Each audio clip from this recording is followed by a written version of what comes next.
तुम्मा लआतियन्नहुम मिन बैनि अयदीहिम व मिन खल्फिहिम व अन अयमानिहिम व अन शमाइलिहिम व ला तजिदु अक्सरहुम शाकिरीन। ऐ अल्लाह, मैं तेरे बंदों को दाएं तरफ से बहकाऊंगा, बाएं तरफ से बहकाऊंगा, आगे से बहकाऊंगा, पीछे से बहकाऊंगा। अच्छा, शैतान हर तरफ से बहकाने की बात कर रहा है, ऊपर से बहकाने की बात नहीं कर रहा है। क्यों? क्योंकि ऊपर अल्लाह है, ऊपर से शैतान नहीं बहका सकता। दाएं से बहकाऊंगा, बाएं से बहकाऊंगा, वान शमाइलिहिम वान अयमानिहिम, ऐ अल्लाह मैं तेरे बंदों को सामने से बहकाऊंगा, पीछे से बहकाऊंगा, दाएं बाएं से बहकाऊंगा। वला तजिदु अक्सरहुम शाकिरीन, और अल्लाह तू अपने बंदों में ज्यादातर बंदों को अपना नाशुक्रा पाएगा। तेरा खाएंगे, तेरी रहमतों में जिंदगी गुजारेंगे, तेरी दी हुई जिंदगी से फायदा उठाएंगे और तेरी ही नाशुक्री करेंगे। तुझे छोड़ करके किसी और की इबादत करेंगे, तुझे छोड़ करके किसी और के आगे माथा झुकाएंगे। ये शैतान ने वादा किया था और शैतान अपने इस वादे में कामयाब हो गया। अल्लाह ने फरमाया सूरह सबा के अंदर, वलक़द सद्दक़ अलैहिम इब्लीसु ज़न्नहु फत्तबऊहु इल्ला फ़रीक़म मिनल मुमिनीन। इब्लीस ने मेरे बंदों के बारे में जो गुमान किया था, जो सोचा था, इब्लीस का गुमान तो सही निकल गया, इब्लीस की सोच तो सही निकल गई। इब्लीस की ज्यादातर लोगों ने इब्लीस की पैरवी की। ईमान वाले, मुट्ठी भर ईमान वालों को छोड़ करके ज्यादातर लोगों ने इब्लीस की पैरवी की, इब्लीस की बात मान ली। और अगर उसका नमूना आपको देखना हो मेरे भाई, आप अपनी इसी मस्जिद में फजर की जमात में आ जाएं। आप पूरा गांव अल्लाह के दिए हुए रिस्क से फायदा उठा रहा है, अल्लाह की अनगिनत नेमतें हर इंसान फायदा उठा रहा है, मगर आप फजर की नमाज में आ जाएं, इतना बड़ा गांव है, मस्जिद पूरी भरी है, मुट्ठी भर लोग आपको फजर की नमाज में मिलेंगे। अब कुरान की आयत को याद कर लो, अल्लाह कह रहा है वलक़द सद्दक़ अलैहिम इब्लीसु ज़न्नहु, इब्लीस ने अपने गुमान को सच्चा कर दिखाया और इब्लीस की बात सब लोगों ने मान ली। मुट्ठी भर लोगों को छोड़ करके आज अल्लाह का शुक्र अदा करने वाले और अपने दिन की शुरुआत अल्लाह की बारगाह में सजदा करने वाले आपको मुट्ठी भर लोग मिलेंगे। और ज्यादातर लोग ख्वाब खरगोश के मजे लूट रहे हैं और सो रहे हैं, और जिस मालिक की नेमतों में फायदा उठा रहे हैं उस मालिक का शुक्र तक अदा नहीं करते। मेरे भाइयों, इस वक्त मुल्क में इलेक्शन का माहौल चल रहा है, हर वक्त हर तरफ जहां जाओ लोग इलेक्शन पर बातें कर रहे हैं, कौन जीतेगा, कौन हारेगा, कैसी हुकूमत आएगी। इससे समझ में आ रहा है कि लोग परेशान हैं, लोगों के सामने मसाइल हैं। खास तौर से वो इलाके जो बॉर्डर से सटे हुए हैं, नेपाल या बांग्लादेश या इसी तरीके से किसी और मुल्क की बॉर्डर के करीब के जो मुसलमान हैं, उनके दरमियान और मसाइल हैं। वो परेशान है कि पता नहीं अगला स्टेप क्या होगा और क्या हमारे सामने हालात होंगे। तो बातें हो रही हैं, सियासत की बातें हो रही कि साहब कैसी हुकूमत आएगी, कौन लोग आएंगे। मैं बनारस का रहने वाला हूं। बनारस में मुसलमानों में अगर हमें यह कह दें कि 80% मुसलमानों का कारोबार बनारस में साड़ी का कारोबार है। 80% मुसलमानों का कारोबार कपड़े का कारोबार है, साड़ी तैयार करते हैं, कपड़ा तैयार करते हैं। और आप यकीन करें कि पिछले कुछ महीनों से नहीं बल्कि कुछ सालों से आप कह लीजिए, बनारस का साड़ी का कारोबार बहुत ही ज्यादा परेशानी में और खसारे में गुजर रहा है। पूरा का पूरा मोहल्ला, मेरे अपने मोहल्ले से कई हजार नौजवान पिछले 2 महीने से बेंगलोर चले गए, सूरत चले गए, क्योंकि 2 वक्त की रोटी का इंतजाम भी नहीं हो पा रहा है। बनारस में रह करके उनकी रोजी रोटी का इंतजाम नहीं हो पा रहा है। बताने वालों ने बताया कि 4-5 महीनों के अंदर बनारस की सरजमीन से 50,000 नौजवान अपने घर बार को छोड़ करके, अपने माँ बाप को छोड़ करके, अपने वतन को छोड़ करके बेंगलोर और सूरत चले गए। क्यों? रोजी रोटी के लाले पड़ रहे हैं, 2 वक्त की रोटी का इंतजाम भी नहीं हो पा रहा है। मेरे प्यारे साथियों, ये हालात आज क्यों पैदा हुए, कभी इस पर भी आप गौर कीजिए। कल तक जहां बड़ा अच्छा कारोबार चला करता था और लोग बेहतरीन पैसा कमाया करते थे, रोजी रोटी का कोई मसला नहीं था, आज वहां इतना बड़ा मसला कैसे पैदा हो गया। हम दुनिया की चीजों पर भी गौर करें, हम दुनियावी असबाब के ऊपर भी गौर करें और हम दीनी एतबार से भी सोचे, हम आखिरत के एतबार से भी सोचे कि कहां हमारे अंदर कमी पैदा हो रही है, कहां पर पानी मर रहा है, कहां हमसे कोताही हो रही है। अल्लाह कुरान में एक वाकया बयान करता है। अल्लाह कुरान के 14वें पारे में सूरह नहल के अंदर एक वाकया बयान करता है। अल्लाह फरमाता है, दरबल्लाहु मसलन क़रियतन कानत आमिनतम मुतमइन्नतन यातिहा रिज़्क़ुहा रगदम मिन कुल्लि मकान। अल्लाह एक मिसाल दे रहा है, अल्लाह एक मिसाल दे रहा है कि एक बस्ती थी, बड़े अमन के साथ, बड़े चैन के साथ, बड़े सुकून के साथ रहती थी। हर तरफ से रोजी रोटी आती थी, रोजी रोटी की कोई कमी नहीं थी। फिर क्या हुआ? फकफरत बि अनउमिल्लाह, फिर उस बस्ती के लोगों ने अल्लाह की नेमतों की नाशुक्री करना शुरू कर दिया, गुनाह करना शुरू कर दिया, अल्लाह को नाराज करना शुरू कर दिया, अल्लाह की नाफरमानी करना शुरू कर दिया। फिर अंजाम क्या हुआ? फअज़ाक़हल्लाहु लिबासल जूइ वल खौफ़ि बिमा कानू यस्नऊन। अल्लाह ने उस बस्ती के लोगों को भूख का लिबास पहना दिया और खौफ का लिबास पहना दिया। लिबास क्यों कहा अल्लाह ने जानते हैं? लिबास जो होता है ना, इंसान की पूरी बॉडी को कवर कर लेता है। अल्लाह ने ये नहीं कहा कि वो भूखमरी के शिकार हो गए, भूखे हो गए। अल्लाह ने कहा हमने उनको भूख का लिबास पहना दिया। ऐसी परेशानी के हालात आए कि 2 वक्त की रोटी के लिए परेशान हो गए, और खौफ के हालात आ गए, अपने घर से निकलना मुश्किल हो गया, खौफ और दहशत के साए में जीने लगे। ये हालात क्यों पैदा हुए? बिमा कानू यस्नऊन, क्योंकि उन्होंने अल्लाह की नाफरमानी की। मेरे भाइयों, ये उसूल याद रखो अल्लाह का, ये कानून याद रखो अल्लाह का। जब इंसान अल्लाह तबारक व तआला की नेमतों की नाशुक्री करेगा, अल्लाह वो नेमत छीन लेगा, और जब इंसान अल्लाह की नेमतों का शुक्र अदा करेगा, अल्लाह और ज्यादा उसको अता करेगा। और ये मैं आम बात कह रहा हूं, कोई भी नेमत, चाहे रुपया पैसा की शक्ल में हो, चाहे इल्म की शक्ल में हो, चाहे दौलत की शक्ल में हो, चाहे इज्जत की शक्ल, कोई भी नेमत अगर आपको मिली है और उस नेमत का सही इस्तेमाल आप करेंगे, अल्लाह को राजी करने वाला इस्तेमाल करेंगे, अल्लाह और आपको और बरकत देगा, खूबसूरती को और बढ़ा देगा, माल को और बढ़ा देगा, इज्जत को और बढ़ा देगा। और अगर उसका उल्टा हम करेंगे, अल्लाह को नाराज करेंगे, तो अल्लाह का ऐलान क्या है? वइज़्ताज़ना रब्बुकुम लइन शकरतुम लाज़ीदन्नकुम वलइन कफरतुम इन्ना अज़ाबी लशदीद। ऐ मेरे बंदो, तुम्हारे परवरदिगार का ऐलान है, अगर तुमने अल्लाह का शुक्र अदा किया तो अल्लाह और देगा, और अगर तुमने अल्लाह की नाशुक्री की, तुमने अल्लाह को नाराज किया, तो अल्लाह का वादा है कि मेरा अजाब बड़ा सख्त है। अब आज हम सब गौर करें मेरे भाई, गौर करो, कभी अपने सर से लेके पांव तक गौर करो। हमें शिकवा है साहब, हमारे पास पक्का मकान क्यों नहीं है? हमारे पास 4 व्हीलर गाड़ी क्यों नहीं है? हमारे पास करोड़ों की दौलत क्यों नहीं है? बहुत सारे लोगों को शिकवा रहता है ना, औरतों को शिकवा रहता है साहब, मेरे पड़ोसी की बीवी के पास इतने खूबसूरत कपड़े हैं, इतना महंगा जेवर है, मेरे पास क्यों नहीं है? मैं अपनी उन माँ और बहनों से कहना चाहूंगा, और अपने उन भाइयों से कहना चाहूंगा, इसी दुनिया में बहुत सारे घर ऐसे हैं जहां इंसान को 2 टाइम का खाना मयस्सर नहीं है। मेरे भाई, इंसान का मिजाज ये हो चुका है, इंसान के पास जो चीज है उसकी इंसान कद्र नहीं करता है, जो चीज नहीं है उसको देख करके परेशान हो रहा है, और जो चीज ऑलरेडी उसके पास है उसकी कद्र नहीं करता है। इसीलिए अल्लाह के प्यारे नबी फरमाते हैं कि ऐ लोगों, अपने से ऊपर के लोगों को मत देखा करो, अपने से नीचे के लोगों को देखा करो। उन्जुरु इला मन हुवा अस्फल मिनकुम, अपने से नीचे के लोगों को देखा करो, अपने से ऊपर के लोगों को न देखा करो।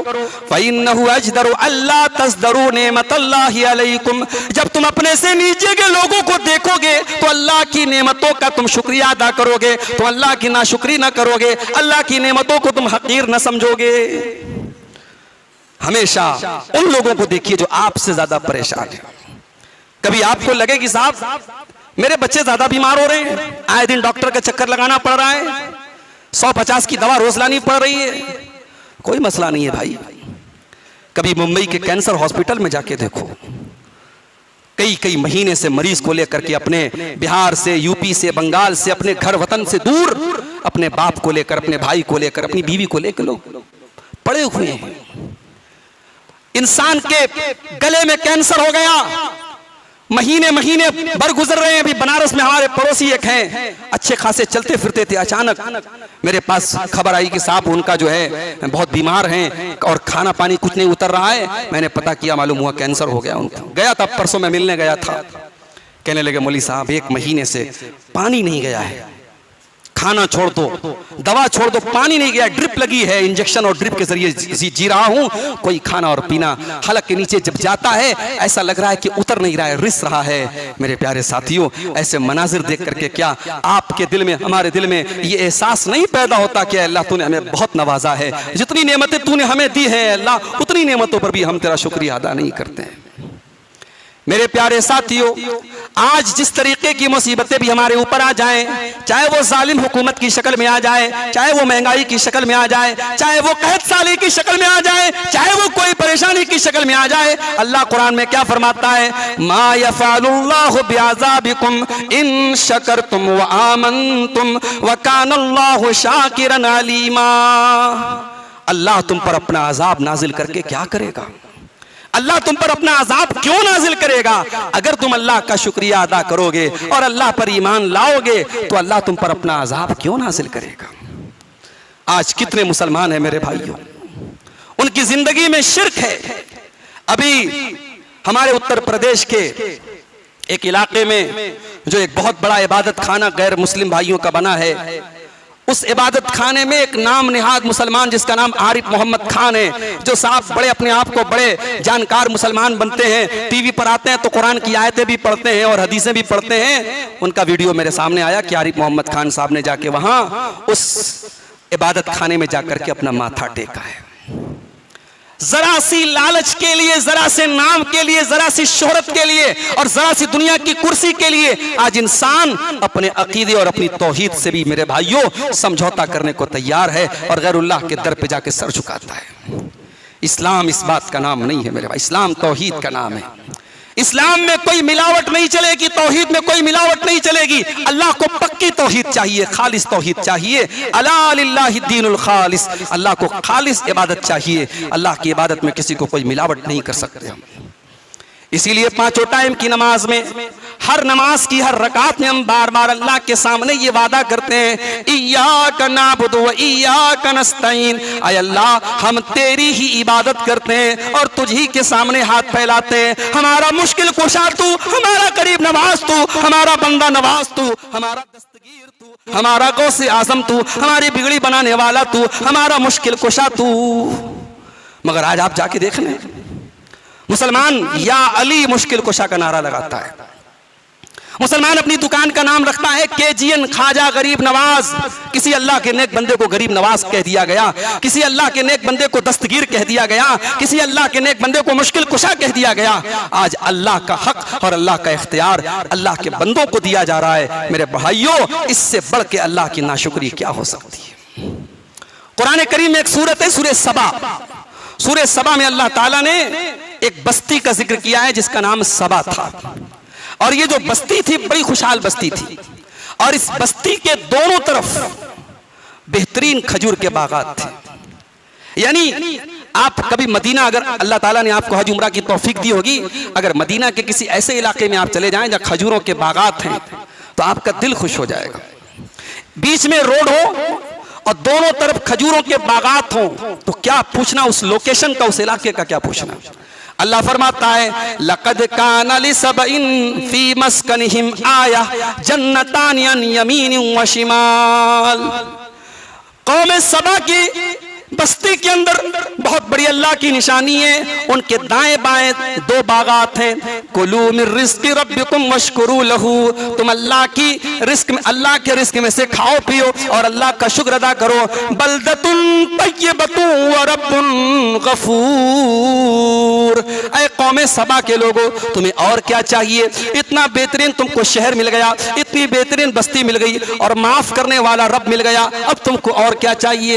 अल्लाह कहता है, फ़अरदू फ़अरसलना अलैहिम सैलल अरीमी। लेकिन उस बस्ती के लोगों ने अल्लाह को नाराज कर दिया, अल्लाह को नाराज कर दिया, अल्लाह की नाशुक्री करना शुरू कर दिया। फ़अरसलना अलैहिम सैलल अरीमी, अल्लाह ने सैलाब भेज दिया और सैलाब क्या होता है और सैलाब की तबाही क्या होती है। मैं समझता हूं कि सीमांचल के वो इलाके जहां सैलाब का असर होता है, उनसे ज्यादा बेहतर कोई नहीं समझ सकता कि सैलाब कितनी बड़ी मुसीबत का नाम है। फ़अरसलना अलैहिम सैलल अरमी, अल्लाह कह रहा है हमने कौम सबा के ऊपर सैलाब भेज दिया। व बद्दलनाहुम बिजन्नतैहिम जन्नतैनी, और हमने उनके दोनों बागात को बदल दिया। किस चीज से? वबद्दलनाहुम बिजन्नतैहिम जन्नतैन ज़वातै उकुलिन खम्तिन व असलिन व शैइन मिन सिद्र। अल्लाह कह रहा है कि उनके वो बेहतरीन खजूरों के बागात कांटेदार झाड़ियों में बदल गए, कांटेदार बेरियों के दरख्तों में बदल गए। पूरा बाग बर्बाद हो गया। जहां कभी फल पैदा होते थे, जहां खजूरें पैदा होती थी, जहां बेहतरीन मीठे फल पैदा होते थे, पूरे बाग को हमने तबाह कर दिया, बर्बाद कर दिया और कांटेदार दरख्तों से भर दिया। मेरे भाइयों, अगर आप खेती करने वाले हैं और आपके खेत में अनाज पैदा हो रहा है और वो अनाज इतना है कि आप खा पी सकते हैं, बेच भी सकते हैं, अल्लाह का शुक्र अदा कीजिए। अल्लाह ने आपको इस नेमत से नवाजा है। मेरे भाइयों, अगर आपका कारोबार अच्छा चल रहा है, आप लाखों करोड़ों महीने का कमा रहे हैं या लाखों करोड़ों नहीं कमा रहे, इतना कमा रहे कि आपके बच्चे चैन और सुकून से रह रहे हैं, अल्लाह का शुक्र अदा कीजिए, अल्लाह को राजी कीजिए, अपनी जिंदगी को अल्लाह को राजी करने में गुजारिए। दुनिया में करोड़ों लोग ऐसे हैं जिनके पास 2 टाइम की रोटी भी नहीं है। अगर आपका जिस्म तंदुरुस्त है, आप सर से पैर तक तंदुरुस्त हैं, आपकी आंखें सलामत हैं, आपका कान सलामत है, आपका दिमाग सलामत है। कभी आप किसी दिमाग के मरीज को देखिए, बड़े खूबसूरत खूबसूरत नौजवान लड़के और लड़कियां आपको पागल खाने में मिल जाएंगे। पैर सही काम कर रहा है, हाथ सही काम कर रहे हैं, आंखें बिल्कुल बेहतरीन हैं, चेहरा बड़ा स्मार्ट और खूबसूरत है, सब कुछ सही है, मगर दिमाग का कोई एक स्क्रू ढीला हो गया, दिमाग कहीं से कुछ कमजोर है, दिमाग की कोई नस कमजोर है। साहब, वो बच्चों जैसी हरकतें कर रहा है। 20 साल का नौजवान है, 25 साल की लड़की है, लेकिन बच्चों जैसा बिहेव कर रही है, अपने आप को मार रही है, अपना गला काट रही है। माँ बाप परेशान होकर पागल खाने में दाखिल कर देते हैं। मेरे प्यारे साथियों, अगर अल्लाह ने आपको ज्यादा खूबसूरत नहीं बनाया है, ज्यादा हैंडसम और स्मार्ट नहीं बनाया है, मगर आपका दिमाग सही काम कर रहा है, आप हर चीज को सही तरीके से, प्रॉपर तरीके से कर रहे हैं, अल्लाह का शुक्र अदा करो मेरे भाई। अल्लाह ने इतनी बड़ी नेमत से नवाजा है कि करोड़ों लोग उस नेमत से महरूम हैं। नाशुक्री आज हमारी मुसीबतों की जड़ है। अल्लाह का वादा है, हम अगर अल्लाह का शुक्र अदा करेंगे अल्लाह का अजाब नहीं आएगा, और नाशुक्री करेंगे अल्लाह का अजाब आएगा। मेरे नौजवान साथी बड़ी तादाद में यहाँ मौजूद हैं। मैं उनसे एक बात कहना चाहता हूँ, नौजवानों, ये जवानी भी अल्लाह की बहुत बड़ी नेमत है। अगर अल्लाह ने आपको जवानी की नेमत दी है, बहुत सारे बूढ़े हजरात भी बैठे हैं यहाँ, उनसे पूछो, जब उम्र 50 साल की हो गई, 60 साल की हो गई, अब उनसे 1 किलोमीटर दौड़ने कह दो, नहीं दौड़ पाएंगे, नहीं चल पाएंगे, बदन कमजोर हो गया। अल्लाह ना करे कभी रास्ते में गिर गए, डॉक्टर के पास पहुंचे, डॉक्टर ने कहा नहीं साहब आपकी हड्डियां नहीं जुड़ सकती, 60 साल की उम्र हो गई, अब हड्डियों में ताकत नहीं बची, हड्डियों में लुआब नहीं बचा। अगर आज आप 20 साल के हैं और भाग रहे हैं, घोड़े की तरह दौड़ रहे हैं, बदन में ताकत है, जिस्म के अंदर ताकत है, जुनून है, जोश है, जज्बा है, मेरे नौजवानों इस नेमत की कदर करो। अल्लाह के प्यारे नबी फरमाते हैं, इग़तनिम खम्सन क़ब्ल खम्सिन, 5 चीजों की को गनीमत समझो, 5 चीजों की कद्र करो, इससे पहले के 5 चीजें आ जाएं। शबाब का क़ब्ल हरमिक, अपनी जवानी की कद्र करो इससे पहले के बुढ़ापा आ जाए। मैं रमजान के आखिरी अशरे में अल्लाह की तौफीक से, अल्लाह के फजलो करम से, कोई फख्र की बात नहीं है, कोई जताने की बात नहीं है, अल्लाह के फजलो करम से उम्रा की सादत नसीब हुई। जब मैं वहां गया, फैमिली भी हमारी साथ में थी, और आप जानते हैं रमजान का महीना बड़ा रश का टाइम होता है। रमजान के महीने में उम्रा करने वालों की बहुत बड़ी तादाद मक्के मदीने पहुंचती है। और जब हम लोग उम्रा करने लगे और बड़ी मुश्किल से हमने तवाफ को कंप्लीट किया और बड़ी मेहनत के साथ हमने सफा और मरवा की सही की, तो मेरे जहन में एक ख्याल आया कि हमारे हिंदुस्तान में आमतौर से मिजाज क्या है, लोगों के पास दौलत है, पैसा है, मगर हज नहीं करते। क्यों साहब? अरे अभी तो बहुत काम बाकी है, अभी बिटिया की शादी करना है, अभी जमीन खरीदना है, मकान बनाना है, ये करना है, वो करना है। नतीजा ये होता है 60 साल की उम्र हो गई, अब हज का फॉर्म भरा गया, पहुंचे वहां हज करने, अब जरा सा चलने हाँफने लगे, अब व्हील चेयर खोज रहे हैं, जरा सा सफा मरवा के दरमियान चलने लगे, चक्कर आके गिर गया, बैठ गए, आज दूसरों के मोहताज हो गए। मेरे भाई, अगर आज आपके पास दौलत है, आज आपके पास ताकत है और अल्लाह ने आपको नवाजा है तो देर मत कीजिए मेरे भाइयों। अगर हज और उम्रा करने की ताकत है, कल की बात मत कीजिए, आज और अभी आप फॉर्म भरिए या उसकी फॉर्मेलिटीज पूरी कीजिए और हज उम्रा जाके कर लीजिए। जवानी में जो काम आप कर सकते हैं वो बुढ़ापे में नहीं कर सकते। नमाज हो रही है, आप नमाज नहीं पढ़ते, मोबाइल में लगे हैं, फजूल चीजों में लगे, अपने कारोबार में लगे हैं, और आप इस इंतजार में कि साहब जब बूढ़े हो जाएंगे, 50-60 साल के हो जाएंगे, पक्के नमाजी हो जाएंगे। 50-60 साल के हो पाएंगे कि नहीं, इस बात की भी गारंटी नहीं है। वमा तदरी नफ्सुम बिअय्यि अर्दिन तमूत, कोई नहीं जानता कि कब मरेगा, कहां मरेगा। क्या जवानों के जनाजे हमने नहीं उठाए हैं? क्या जवानों की मैयतें हमारे गांव से नहीं उठती हैं? क्या जवानों की मौत नहीं होती है? कोई एक्सीडेंट, कोई बीमारी, कोई बहाना आएगा और हमें खत्म कर देगा। अल्लाह के नबी फरमा रहे हैं अपनी जवानी की कद्र करो इससे पहले कि बुढ़ापा आए। और दूसरी चीज ये है, फरमाया वह सेहत का कबल सकमिक, अपनी तंदुरुस्ती की कद्र करो बीमार होने के पहले। वह गिना का कबल फक्रिक, अपनी दौलत की कद्र करो अपने फकीर होने से पहले, गरीब होने से पहले। और फरमाया वह फराग का कबल शुगलिक, अपने टाइम की कद्र करो इससे पहले कि तुम बिजी हो जाओ। वह हयात का कबल मौतिक, और अपनी जिंदगी की कद्र करो इससे पहले कि तुम्हें मौत आ जाए। तो मेरे भाइयों, अल्लाह ने आपको जवानी दी है, जवानी का गलत इस्तेमाल मत करो मेरे भाई। जवानी को बर्बाद मत करो नशे की लानत में पड़ के, बदकारी की लानत में पड़ के, किसी हराम काम की लानत में पड़ के। अपनी जवानी को भी अल्लाह की नेमत समझो और इस नेमत का सही इस्तेमाल करो, अल्लाह को राजी करने वाला इस्तेमाल करो। मेरे प्यारे साथियों, आज उम्मत का बहुत बड़ा मसला यह है कि हम अल्लाह की नेमतों की नाशुक्री करते हैं और इसीलिए मुख्तलिफ तरीके के अजाब आज हमारे ऊपर आते हैं। आइए हम अल्लाह से दुआ करें, रब्बुल आलमीन हमें अपनी नेमतों का शुक्र अदा करने की तौफीक अता फरमाए। अल्लाह हमें नाशुक्री से बचाए, अल्लाह हमें तौहीद पर कायम रखे, अल्लाह हमें अपनी इताअत के कामों की तौफीक दे। अल्लाह के नबी की दो दुआएं आपको सिखा देता हूं, उसको याद कर लीजिए। एक दुआ अल्लाह के नबी करते थे, अल्लाहुम्मा इन्नी अऊज़ु बिका मिन ज़वाल निअमतिका व तहव्वुल आफियतिका व फजाअत निक़मतिका व जमीई सख्तिका। आय अल्लाह, मैं तेरी पनाह चाहता हूं तेरी नेमत के बर्बाद हो जाने से और तेरी आफियत के बदल जाने से और अचानक तेरा अजाब आ जाने से और तेरी हर किस्म की नाराजगी से। आय अल्लाह, मैं तेरी पनाह चाहता हूँ। बड़ी बेहतरीन दुआ है, इसको याद कर लो मेरे भाइयों, पढ़ा करो। अल्लाहुम्मा इन्नी अऊज़ु बिका मिन ज़वाल निअमतिका व तहव्वुल आफियतिका व फजाअत निक़मतिका व जमीई सख्तिका। और एक और दुआ अल्लाह के प्यारे नबी फर्ज नमाज के बाद पढ़ते थे, अल्लाहुम्मा इन्नी अला ज़िक्रिका व शुक्रिका व हुस्न इबादती का। ऐ अल्लाह, तू मेरी मदद फरमा कि मैं तेरा जिक्र करूं, मैं तेरा शुक्र करूं और ऐ अल्लाह मैं बेहतरीन तरीके से तेरी इबादत करूं। ये दो दुआएं मेरे भाइयों याद रखें और कोशिश करें, परेशानी में भी अल्लाह का शुक्र अदा करें, बीमारी में भी अल्लाह का शुक्र अदा करें, कोई भी हाल आ जाए हर हाल में अल्लाह का शुक्र अदा करें, क्योंकि हर हाल में अल्लाह ने आपको बहुत सारी ऐसी नेमतें दी हैं जो करोड़ों लोगों को नहीं मिली हैं। अल्लाह हम सबको शुक्र की तौफीक अता फरमाए। रब्बुल आलमीन हमारे दीन और ईमान की हिफाजत फरमाए। रब्बुल आलमीन मुल्क में अमन चैन और सुकून को कायम रखे और ऐसी हुकूमत को अल्लाह ताला मुल्क में लाए जो अमन चैन और सुकून को कायम रखे। अल्लाह हम सबकी रोजी रोटी में बरकत अता फरमाए। अल्लाह हमारे मदारिस की हिफाजत फरमाए। अल्लाह हमारे उलमा की हिफाजत फरमाए। अल्लाह हमारे दरमियान हमारी सफ़ों में इत्तिहाद पैदा फरमा दे। अल्लाह हमारे दरमियान जो आपस में फसाद है, फितना है, अल्लाह उसको दूर फरमा दे। रब्बुल आलमीन अपने नबी की मोहब्बत हम सबके दिलों में पैदा फरमा दे। रब्बुल आलमीन जब तक हमें दुनिया में जिंदा रखे, इस्लाम पर जिंदा रखे और हम सब का खात्मा ईमान पर हो। आमीन व आखिर दावाना अनिल हम्दुलिल्लाहि रब्बिल आलमीन।